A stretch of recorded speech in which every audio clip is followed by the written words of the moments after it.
Assalamualaikum warahmatullahi wabarakatuh.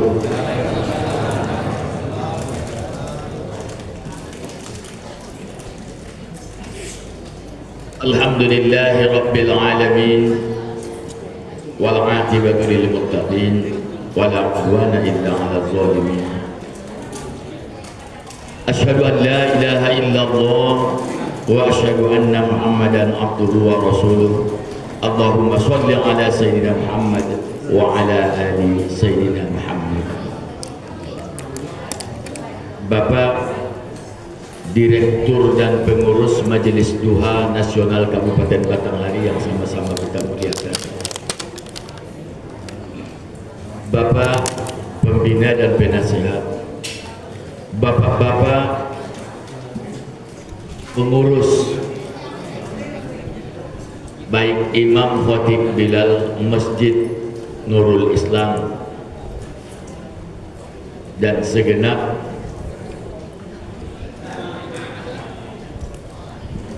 daripada jamaah yang dapat hadir pada pagi hari ini.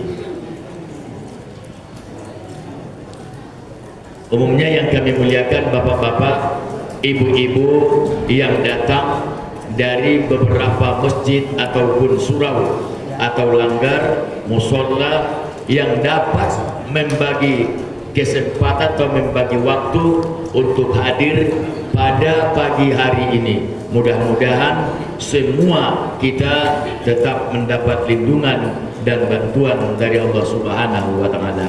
Amin ya rabbal alamin. La tahkiranna as-saghir innal jibala minal hasa. La tahkiranna as-saghir innal jibala minal hasa. Jangan anggap remeh terhadap sesuatu yang kecil. Ingatlah bahwa gunung itu terdiri dari tumpukan pasir yang halus. Kita dalam agama Islam banyak sekali hal-hal yang masalahnya kecil, tapi sebenarnya dalam nilai atau penilaiannya adalah besar. Contoh,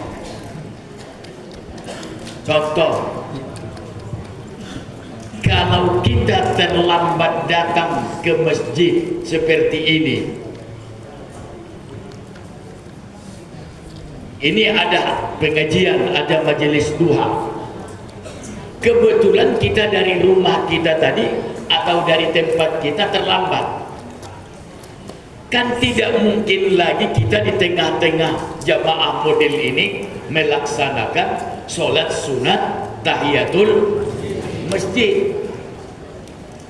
Apakah karena tidak memungkinkan lagi untuk tahiyatul masjid lalu kita biarkan lewat saja?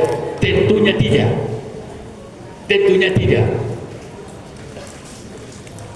Agama kita sudah mengatur segalanya. Ajaran Rasulullah sudah lengkap. Kalau kita ada waktu, laksanakan i'tikaf, laksanakan tahiyatul masjid 2 rakaat. Tapi Rasulullah mengatakan, kalau kamu tidak sempat, umpamanya, apakah karena sudah masuknya datang waktu berjamaah atau oleh sesuatu hal, maka kita menggantinya yang pahalanya yang adilu, seimbang, sama dengan 2 rakaat. Apa itu? Biqiraatin, dengan membaca bacaan al-baqiyatus sholihat. Baca al-baqiyatus sholihat 4 kali, maka pahalanya sama dengan pahala sholat sunat tahiyatul masjid 2 rakaat. Dan kita tidak perlu lagi tahiyatul masjid. Kenapa? Karena memang kondisinya tidak memungkinkan, waktunya sudah sempit, tapi pahalanya tetap kita dapatkan. Yang ingin kami sampaikan, walaupun halnya seperti itu, jangan sia-siakan. Kecil masalahnya, tapi pahalanya sangat besar. Makanya saya sampaikan tadi di awal, jangan anggap enteng terhadap sesuatu yang kecil. Sesungguhnya gunung itu terdiri dari tumpukan pasir yang halus. Dan mesti hal-hal yang besar yang kita anggap yang perlu kita kejar. Tapi banyak ibadah-ibadah yang kecil yang justru itulah yang berat timbangannya. Khafifun fil mizan, ringan dalam timbangan, tsaqilun fil mizan, tapi sangat berat timbangannya. Apa tadi? Al-baqiyatus sholihat. Kalau bagi orang tunggal, al-baqiyatus sholihat itu nama pesantren, ya kan? Nah, pesantren orang tua kita, almarhum ayah kita, guru kita Syekh Ali, ayahnya Ustadz Latif, ayahnya Pak Bupati Tanjung Jabung Barat. Nah, nama pesantrennya Al-Baqiyatus Sholihat. Ibu-bapak sekalian, oleh karena itu, kalau ada yang terlambat datang masjid manapun nanti, saya harapkan mari kita sama-sama kita amalkan, kita bacakan Al-Baqiyatus Sholihat itu 4 kali supaya dapat kita pahala atau pahala daripada sholat dua rakaat tahiyatul masjid tidak hilang, tidak lewat begitu saja. Itu yang pertama yang ingin saya sampaikan. Dan saya sampaikan juga, mungkin pada kesempatan ini saya hanya datang ke sini menunjukkan kesetiaan saya kepada majelis duha. Ya, kenapa? Karena saya tidak bisa berpanjang-panjang karena saya ada lagi pengajian di nanti sekitar jam 9-an di sudah tadi Al-Baqiyatus Sholihat, subhanallah walhamdulillah wa la ilaha illallah wallahu akbar wa la haula wa la quwata illa billahil aliyyil azim 4 kali. Udah tadi Pak lu. Oh gitu ya? Oh iya. Mohon maaf lah ya. Mohon maaf. Iya, kadang-kadang karena mengingat majelis duha ini sudah lama, saya anggap sudah hafal semua gitu kan. Saya anggap sudah hafal semua. Rupanya, iya. Mari kita saling mengingatkan kan gitu. Subhanallah walhamdulillah wa la ilaha illallah wallahu akbar wa la haula wa la quwata illa billahil aliyil azim. Kalau ibu bertanya, ini kadang-kadang kan ada orang sekarang kalau ndak kalau manoko balandasan, kalau bakato balasan. Nah, kata dia kan, apa alasannya? Itulah dia soal kitabnya. Aduh, tapi tidak saya baca tidak kita baca pagi ini. Nama kitabnya itu ya Marokil Ubudiyah. Marokil Ubudiyah itu kitab salah satu tasawuf pemula, ilmu tasawuf pemula, susunan daripada Imam Al-Ghazali. Nama kitabnya Marokil Ubudiyah. Di sana dijelaskan. Dan ingat, 3 minggu yang lalu saya sudah menyampaikan bahwa bacaan itu adalah min ghorosil jannah. Ya, tanaman, pohon-pohonan yang tumbuh di surga. Maka siapa yang ingin memperluas kaplingannya, maka saya ingat 3 minggu yang lalu, jangan tanah B, saya ingat kalimat saya, jangan tanah B yang mau dikapling di dunia ini ya. Tapi kaplingan akhirat pun harus kita siapkan berikut dengan tanamannya. Apa tanamannya? Kata Nabi Ibrahim alaihissalam pada malam Isra dan Mi'raj, wahai Muhammad, apabila telah sampai nanti ke bumi, tolong sampaikan pesan saya kepada mereka, harus memperbanyak min gharasil jannah, tanaman-tanaman surga. Lalu Nabi SAW bertanya, apa itu tanaman surga? Maka Ibrahim alaihissalam menjawab, subhanallah walhamdulillah wala ilaha illallah wallahu akbar wala haula wala quwata illa billahil aliyyil azim. Diperbanyak kata Nabi Ibrahim. Lalu untuk mengimbangi pahala 2 rakaat tahiyatul masjid, maka itu dibaca 4 kali, maka ya'dilu, seimbang, sama timbangan pahalanya dengan sholat sunat tahiyatul masjid 2 rakaat. Di mana terdapat alasan itu dijelaskan oleh Imam Al-Ghazali di dalam kitab Maraqil Ubudiyah. Tapi kalau ibu tanya halaman berapa, lupa saya. Karena saya bukan penghafal, bukan penghafal dan bukan pengingat, makanya mohon maaf kalau tidak diingatkan, lupa saya. Beda dengan ibu-ibu. Kalau ibu-ibu ahli sejarah, apa yang dikatakan lakinya sewaktu baru-baru nikah sampai mati diingatmu itu, iya kan? Apa yang dijanjikan sebelum nikah, sesudah beranak atau bercucu pun masih diingatnya itu. Itu ingatan ibu-ibu, sangat kuat ingatannya. Ibu bapak sekalian yang saya muliakan, pagi ini juga kita tidak terlalu panjang pengajian kita karena sudah saya sampaikan tadi, saya ada janji pengajian dari sekitar jam 9-an lah nanti. Pokoknya jam berapa lah bisa dikejar di apa namanya, di kampung, di dusun Sarang Burung ya. Nah, di dusun Sarang Burung. Jambi. Iya, baru Jambi masukin apa? Iya. Iya, lewat jembatan 2 sana kan. Jembatan panjang lewat sana lagi ke dalam. Ya. Ibu bapak sekalian yang saya muliakan, itu yang pertama tadi. Ada ibadah yang kecil tapi pahalanya besar. Itu yang pertama. Yang kedua, kita kan tidak tahu nanti kan ada pengajian majelis 2 kita mungkin entah 3 kali lagi sesudah ini. 3 atau 2? 3 ya, nantilah kita apa ya? Takut saya lupa, maka saya mengingatkan kembali bahwa sebentar lagi kita berpuasa, ya kan? Sebentar lagi puasa Ramadan akan tiba. Kalau kemarin kita berdoa, Allahumma barik lana fi Rajab wa Sya'bana wa ballighna Ramadan, sekarang bulan Rajab sudah meninggalkan kita. Udah bulan Sya'ban. Hari tanggal Masehinya hari ini tanggal 18. Tanggal 18.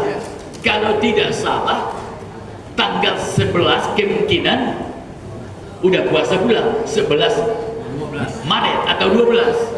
Berarti tidak sampai sebulan lagi, ya kan? Tidak sampai sebulan lagi kita udah puasa. Oleh karena itu, menurut ulama fikih, ilmu itu jadi wajib dituntut apabila sudah datang waktunya. Contoh, wajib menuntut ilmu zakat kalau kita sudah punya harta. Wajib kita menuntut mencari ilmu ibadah haji kalau kita sudah punya ongkos haji. Maka wajib hukumnya mempelajari puasa karena sebentar lagi kita akan berpuasa. Ibu bapak sekalian, anwa'us shaumi wa darajatuh.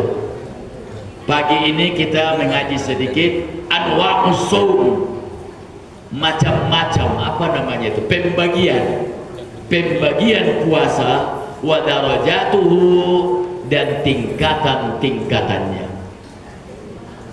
Jadi macam-macam puasa dan tingkatan-tingkatan puasa ini sudah sering kita dengarkan dari berbagai ustaz atau beberapa ustaz atau penceramah atau kitab yang kita baca, sudah sering kita bahas.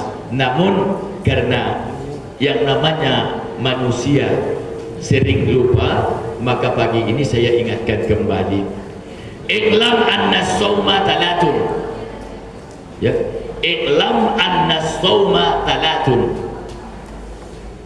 ketahuilah bahwasanya puasa itu ada 3 macam,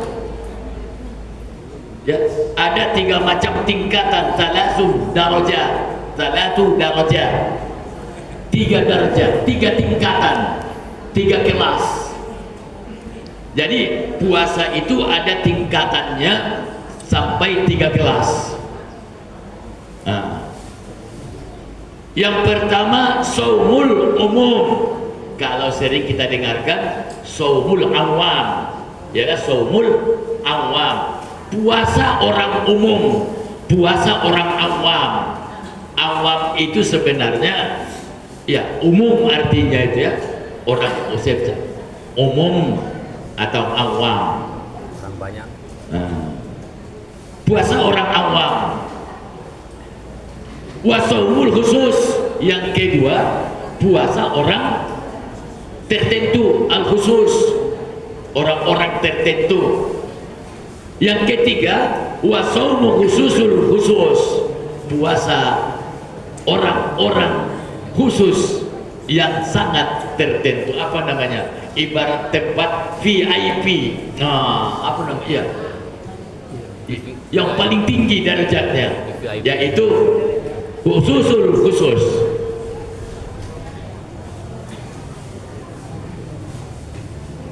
Puasa yang pertama yaitu puasa umum ialah kapul batoni wal faraji angkodo isyahwati kama sabab. Kalau puasanya itu hanya menahan lapar dan haus,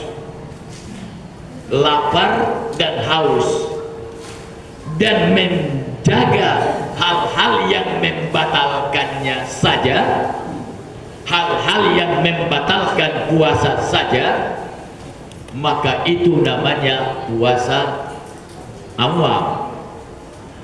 Tentunya majelis duha, apalagi yang sudah lama masuk di rombongan ini, jamaah ini, jangan lagi puasanya puasa awam. Iya kan?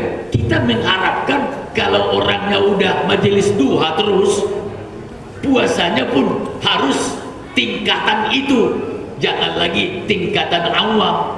Apa? Supaya ada manfaat daripada pengajian yang bertahun-tahun itu, supaya beda kualitas ibadah kita dengan ibadah orang yang tidak ke pengajian-pengajian atau yang tidak menambah pengetahuan.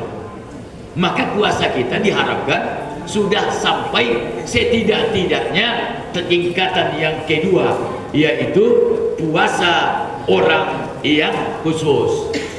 Puasa orang khusus. Kalau puasa awam udah biasa, ya kan? Macam anak-anak kita di rumah, tidak makan, tidak minum, tidak mengerjakan yang membatalkan puasa itu sendiri. Nah, yang penting cukup syaratnya, cukup rukunnya, sah puasanya. Itu puasa orang yang awam. Wa amma saumul khusus, adapun puasa yang kedua, puasa orang khusus, kapus sam'i wal basari wal lisani wal yadi war rijli. Kalau puasa orang majelis duha, umpamanya kan, itu bukan lagi hanya sekedar menahan makan dan minum, tapi sudah menahan pendengaran telinga. Jadi kalau bulan puasa nanti Bu, jangan lagi lagu dangdut lagi yang didengarkan. Bu, Bu, yang di belakang, ya kan?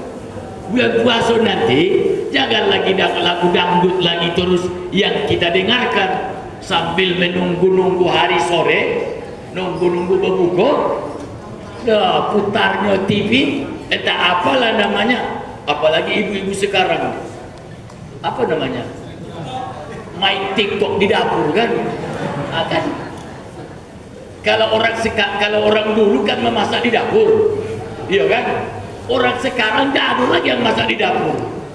Kenapa? Dapur sering bikin masalah dalam rumah tangga. Makanya sekarang rumah tangga sekarang tidak usah pakai dapur. Jadi kita dengar, napo orang itu suami istri berkelahi? Masalah dapur. Masalah, artinya tidak masalah ekonomi katanya kan. Udah, kalau soal dapur yang bikin masalah di rumah tangga, janganlah buat dapur lagi, supaya jangan bermasalah. Kalau dulu orang memasak di dapur, kalau orang sekarang masak di teras, malah di ruang tamu. Kenapa? Kan tinggal nyolok ya. Apa ya? Tinggal nyolok ya. Tinggal nyolok ke lubang kedua itu tunggu sebentar, masak kan. Kalau dulu nonton TV di depan, sekarang kan di kantong sudah ada TV masing-masing. Dulu bioskop, iya kan, di Jambi, sekarang jadi Hotel Duta dia kan. Hotel Duta yang di Jambi itu kan bioskop itu. Kita kalau ke bioskop dulu harus sengaja nian, ada ruangannya. Sekarang bioskop itu ada di kantong ibu-ibu, iya kan? Film apa yang nggak ada di situ? Bagi yang tua-tua yang teringat dengan filmnya Mitun Cakraborty, aduh, iya kan? Hema Malini, iya ada dulu bintang film India itu.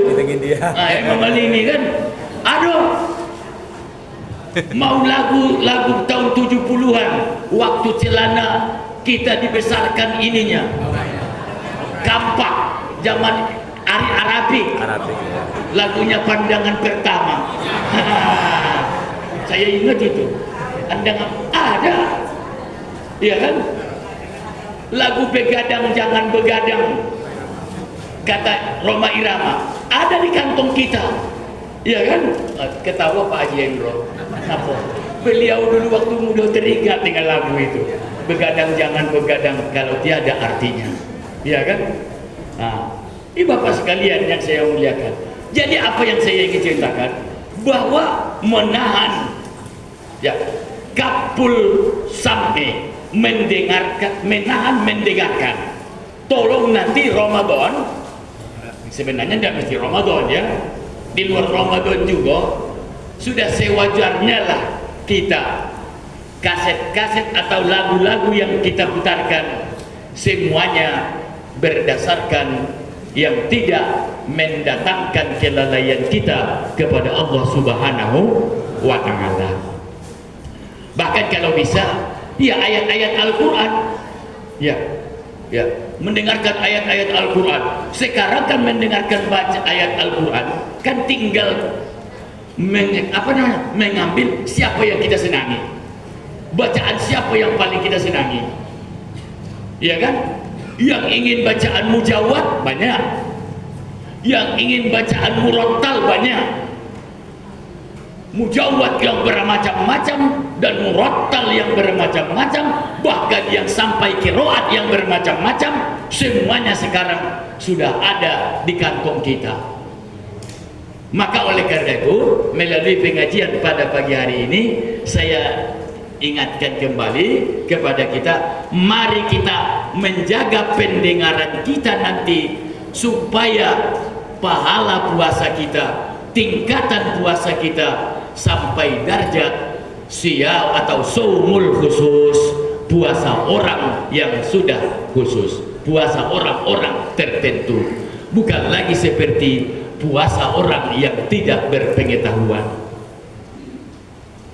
Apalagi wal lisan, ya, wal lisan, jaga lidah kita waktu bulan puasa nanti. Jangan lagi mengucapkan kalimat-kalimat yang tidak bermanfaat, apalagi kata-kata yang melupakan kita daripada mengingat Allah Subhanahu wa Ta'ala. Iya, saya berulang kali membuat contoh. Sering kita dengar dulu dalam istilah di TV kita dengar namanya ngabuburit ya. Ngabuburit. Saya tak ngerti bahasa itu.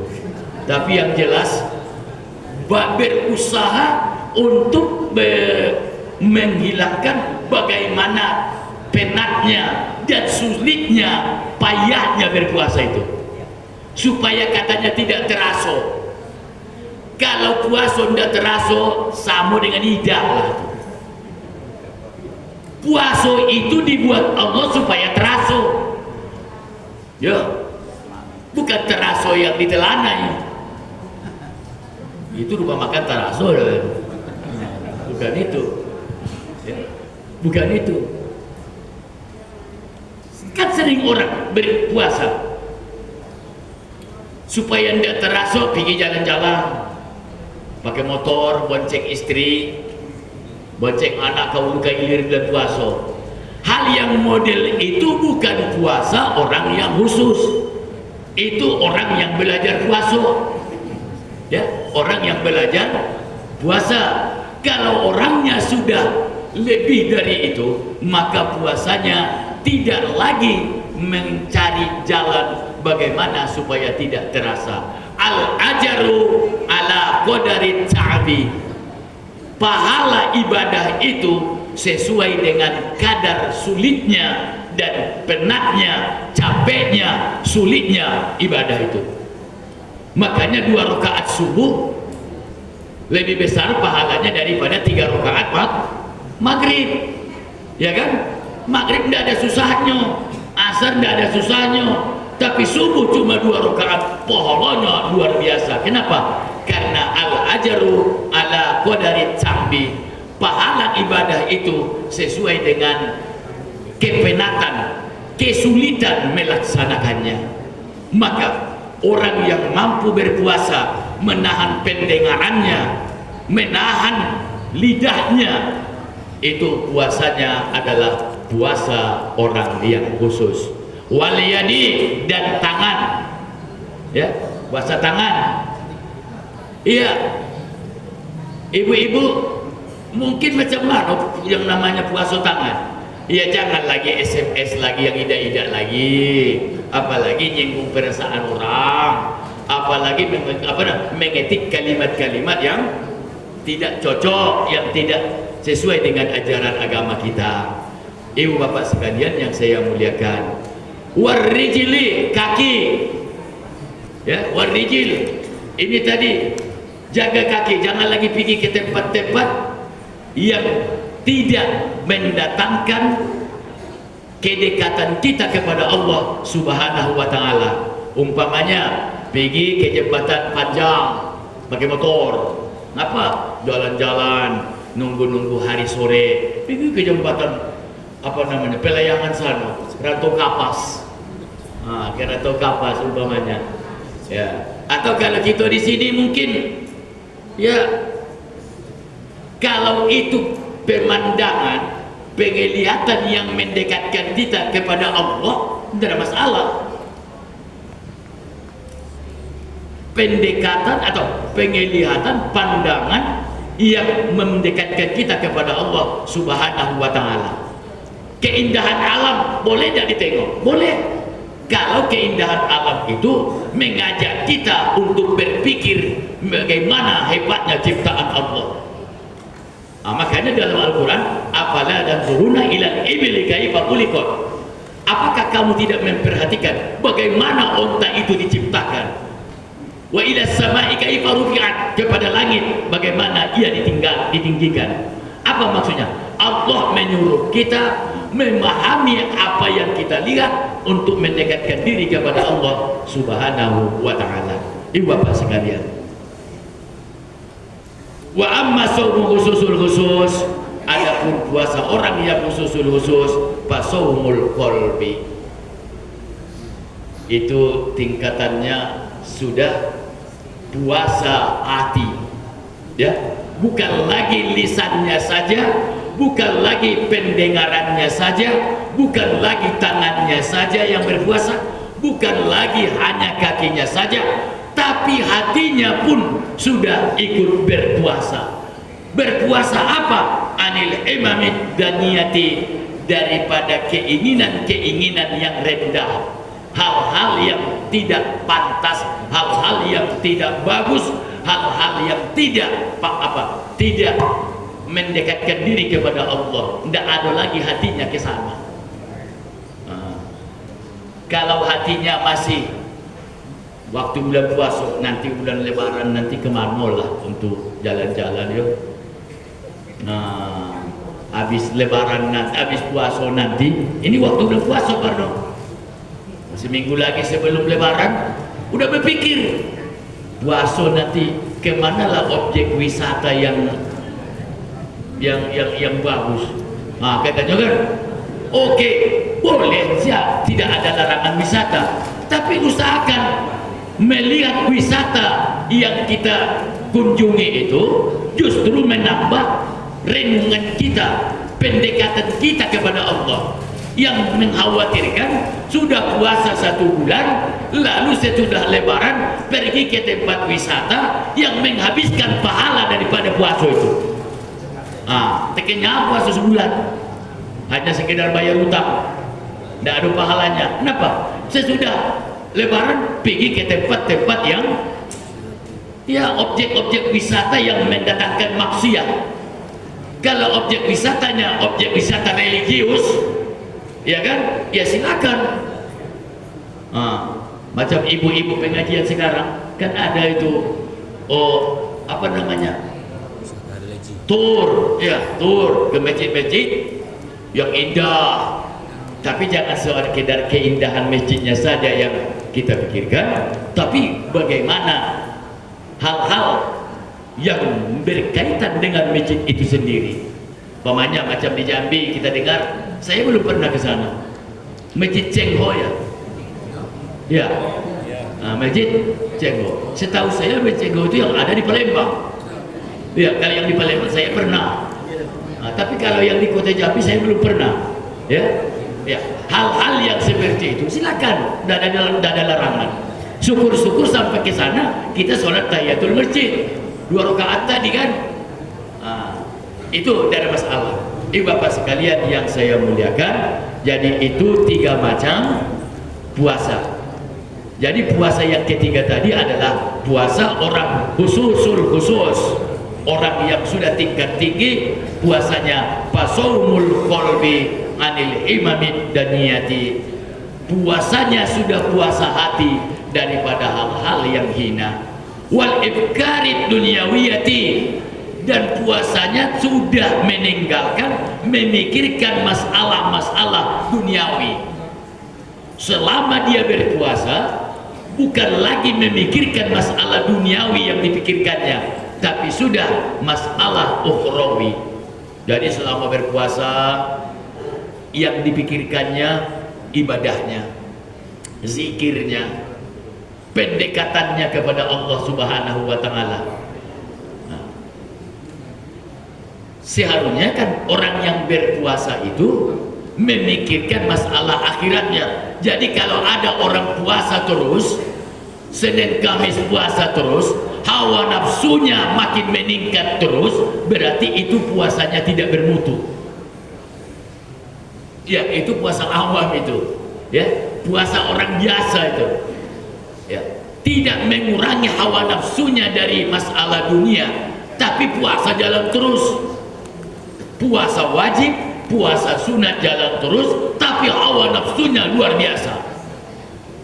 Makin tinggi makin banyak ibadahnya, tapi makin banyak masalah duniawinya. Sama dengan orang yang pergi haji. Sebelum haji dia pelit, sesudah pulang haji pun tetap pelit. Itu berarti hajinya tidak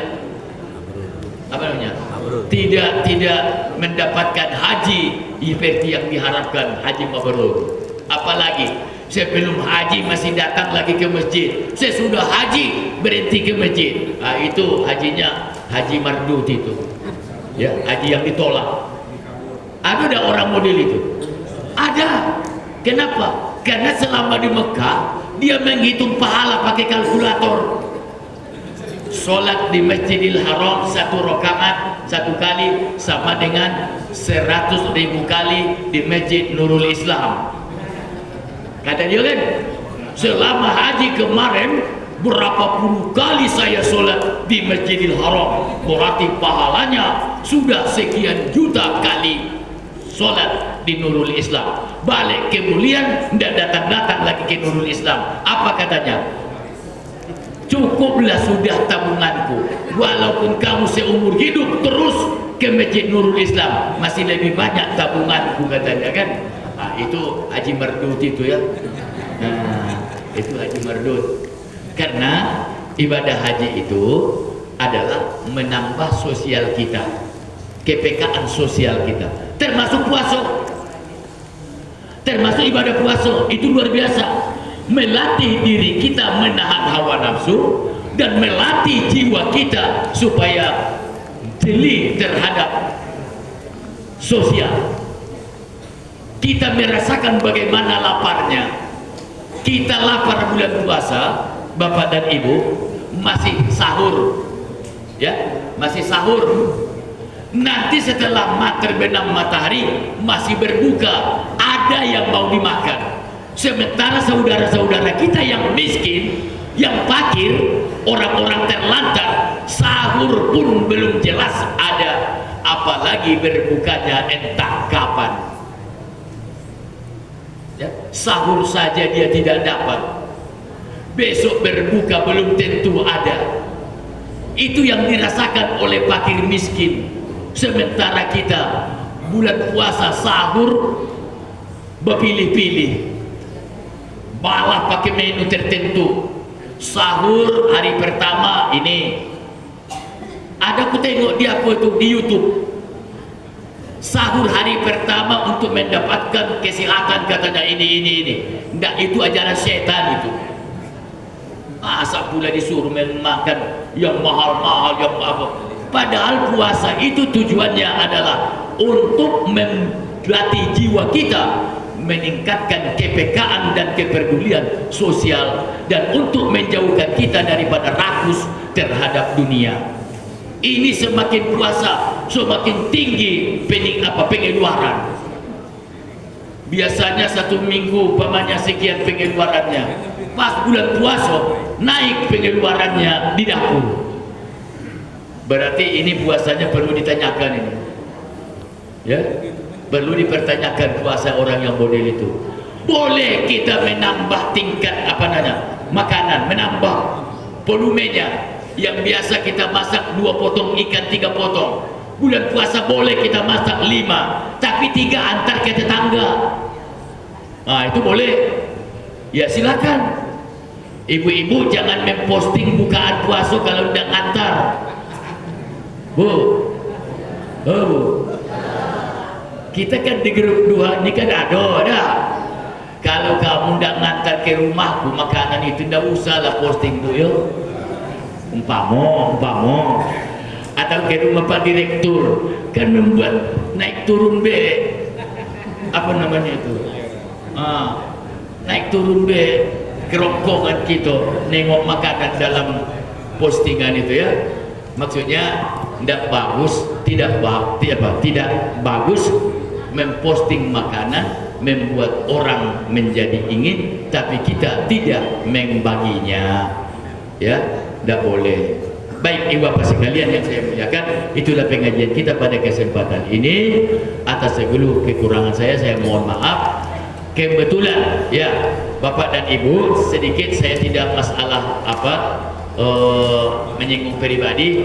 Kalau kemarin kita sebelum tanggal 14 berbagi mungkin berbeda pilihan. Kemungkinan gara-gara berbeda pilihan di antara kita ini ada kesungkanan atau ada mungkin suuzon atau apa di antara kita. Hari ini mari kita tinggalkan itu semua dan mari kita hidup dan meningkatkan rasa persatuan dan kesatuan kita. Andai kata ada kalimat yang tidak cocok atau yang menyinggung perasaan, karena berbeda pilihan kita kemarin-kemarin. Maka pada hari ini mari kita saling memaafkan, apalagi sudah dekat bulan puasa, karena ibadah puasa kita tidak akan mendatangkan manfaat besar kalau hubungan sesama manusia tidak kita perbaiki. Manusia itu jadi mulia kalau dia mampu memperbaiki hablum minallah wa hablum minan nas, hubungannya secara vertikal dan hubungannya secara horizontal, atau hubungan kepada Allah, hubungan kepada manusia. Walaupun ibadah jalan terus, tapi dengan kawan, dengan tetangga tidak berbaikan, itu tidak dibenarkan dalam Islam. Apalagi berbeda pilihan. Kemarin ada yang senang dengan nomor sekian, nomor sekian, nomor sekian. Oleh karena itu, perbedaan itu mari kita tinggalkan. Yang sudah-sudahlah, jangan lagi itu kita pelihara terus. Yang jelas mudah-mudahan Allah Subhanahu wa taala memberikan perlindungan dan keberkahan untuk kita dan untuk negeri kita.